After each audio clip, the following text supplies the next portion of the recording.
ನಮಸ್ಕಾರ ವೀಕ್ಷಕರೇ, ವಿವಾ ನ್ಯೂಸ್ಗೆ ಸ್ವಾಗತ. ಇದು ಸುದ್ದಿಗಳ ಡಬ್ಬಿ.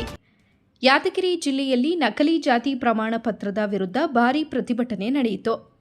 ನಕಲಿ ಜಾತಿ ಪ್ರಮಾಣ ಪತ್ರ ಪಡೆಯುವವರಿಗೆ ಇದೊಂದು ಬಿಸಿ ಮುಟ್ಟಿಸುವ ಕೆಲಸವಾಗಿದೆ ಮತ್ತು ನಕಲಿ ಜಾತಿ ವಿತರಣೆ ಮಾಡುವ ಅಧಿಕಾರಿಗಳಿಗೆ ಇದೊಂದು ಎಚ್ಚರಿಕೆಯ ಸಂದೇಶವಾಗಿದೆ ಎಂದು ಶ್ರಾವಣಕುಮಾರ್ ನಾಯಕ್ ಮತ್ತು ಮರಪ್ಪ ಮಗ್ದಾಂಪುರ್ ಅವರು ಸರ್ಕಾರಕ್ಕೆ ಮತ್ತು ತಪ್ಪು ಮಾಡಿದ ಅಧಿಕಾರಿಗಳಿಗೆ ಎಚ್ಚರಿಕೆಯನ್ನ ನೀಡಿದರು.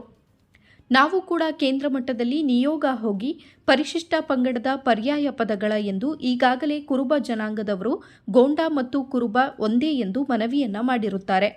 ಅದೇ ರೀತಿಯಾಗಿ ತಳವಾರರು ಟೋಕ್ರಿ ಕೋಳಿ ತಳವಾರ ಮತ್ತು ಅಂಬಿಗ ಬೆಸ್ತ ಕಬ್ಬಲಿಗ ಇವೆಲ್ಲ ಒಂದೇ ಜಾತಿ ಎಂದು ನಿವೇದನೆ ಮಾಡಿರುತ್ತಾರೆ.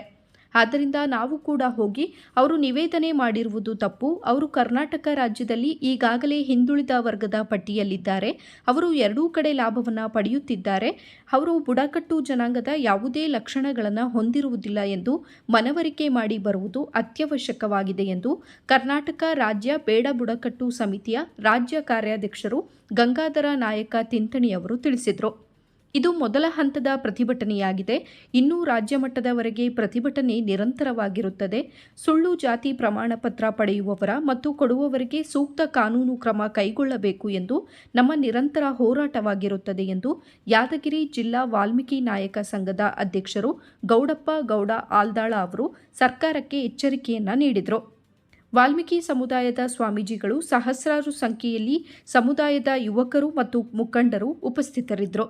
ವಿವಾ ನ್ಯೂಸ್ ಕನ್ನಡ. ನೀವು ಇವತ್ತು ಏನ್ ತಪ್ಪು ಮಾಡಕತ್ತೀರಿ ಅಂತಂದ್ರ ನೀವು ಬೆಂಕಿ ಜೊತೆ ಸರಸಾಡಕತ್ತೀರಿ. ಬ್ಯಾಡ್ರ ರೊಚ್ಚಿಗೆ ಎದ್ದು ನಿಂತ್ರ ಅಂತಂದ್ರ ಬರೀ ಕರ್ನಾಟಕ ಸರ್ಕಾರ 24 ಗಂಟೆಗಳಲ್ಲಿ ಯಾವ ಸಿದ್ದರಾಮಯ್ಯ ಅವರು ಒಂದು ಸರ್ಕಾರವನ್ನು ಕಟ್ಟಿ ಆಳ್ತಕ್ಕಂಥ ಶಕ್ತಿ ತಾಕತ್ತು ಕೂಡ ನಮ್ಮಲ್ಲಿದೆ. ಕುರ್ಚಿಯಿಂದ ಇರ್ತಕ್ಕಂಥ ತಾಕತ್ತು ನಮ್ಮಲ್ಲಿದೆ. ಏನು ಅಂಜಿಕಿಲ್ಲ. ನಾನು ಒಂದು ಪಕ್ಷದಲ್ಲಿ ಕೆಲಸ ಮಾಡ್ತೀನಿ, ಜಿಲ್ಲಾಧ್ಯಕ್ಷ ಆಗಿ ನನಗೆ ಭಯ ಇವತ್ತೇ ನನಗೆ ಪಕ್ಷದಲ್ಲಿ ರಾಜಣ್ಣ ಅವರನ್ನು ಬಲಿಕೊಟ್ಟವ್ರು ನೀವು. ಅಧ್ಯಕ್ಷ ಸ್ಥಾನವಾದ ನನಗೇನು ತೊಂದರೆ ಇಲ್ಲ. ನನ್ನ ಜನ ಯಾರ, ನನ್ನ ಬಂಧುಗಳಾರ, ನನ್ನ ಗುರುವಾರ, ತನಕ ನನಗೆ ಯಾವ ಭಯ ಅಡ್ಡಿ ಆತಂಕ ಇಲ್ಲ. ಸ್ನೇಹಿತರೆ, ಈ ಒಕ್ಕಟ್ಟು ಎಲ್ಲಿ ತನಕ ಇರ್ತದ ಅಲ್ಲಿ ತನಕ ನಮ್ಗೆ ಗೆಲುವು ಶತಸಿದ್ಧ. ಮರ್ಯಪ್ಪಣ್ಣವರು ಮತ್ತ ಮರ್ಯಪ್ಪ ಪ್ಯಾಟಿ ದೇಸಾಯಿ ಅವರು ಇವತ್ತಿನ ದಿವಸ ಶ್ರಾವಣ್ ಕುಮಾರ್ ಅವರು ಬಹಳಷ್ಟು ಜನ ಹೋರಾಟಗಾರರು ಮತ್ತ ನಮ್ಮ ವೆಂಕಟೇಶ್ ಗೌಡಪ್ಪ ಗೌಡ ನಮ್ಮ ಅಣ್ಣ ಇವತ್ತಿನ ದಿವಸ ನಾವು ಜಿಲ್ಲಾಧ್ಯಕ್ಷ ಆದ್ಮೇಲೆ ಹೊಸ ಒಂದು ಬದಲಾವಣೆ ಸೃಷ್ಟಿ ಆಗಿಬಿಟ್ಟದ. ಯಾಕಂದ್ರೆ ಪ್ರತಿಯೊಂದು ಸುಮಾರು ದಿನಗಳಿಂದ ಪ್ರತಿಯೊಂದು ಹಳ್ಳಿಗೆ ತೆರಳಿ ಕೂಡ ಅವರು ಸಂಘಟನೆಯನ್ನು ಮಾಡಿ ಈ ರೀತಿ ಸಂಘಟನೆಯನ್ನು ಇಲ್ಲಿ ಬಲಿಷ್ಠ ಮಟ್ಟಕ್ಕೆ ತಂದು ನಿಲ್ಸಾರ. ನಿಮ್ಗೆ ದಯವಿಟ್ಟು ಕೈ ಮುಗಿದು ಕೇಳ್ಕೊಂತೀನಿ, ನೀವು ಸಂಘಟಕರಾಗಿ ಇರಬೇಕು.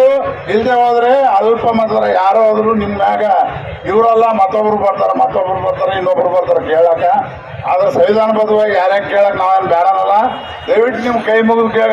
ನೀವು ಒಂದಾಗಿದ್ರಿ ಅಂತಂದ್ರ ನಿಮ್ಗೆ ಯಾರು ಕಿತ್ಕೊಳಕ್ ಸಾಧ್ಯ ಇಲ್ಲ. ಜನಸ್ತೋಮ ಡೇಪ್ ಚೀಲ ತೊಗರಿ ಸಾಲಿಗೆ ಇರ್ತಾವ, ರೊಟ್ಟಿ ಮನೆಗೆ ಕುಂತಾವ. ಅದಕ್ಕಾಗಿ ಬಂಧುಗಳೇ, ನಾನು ಭಾಳ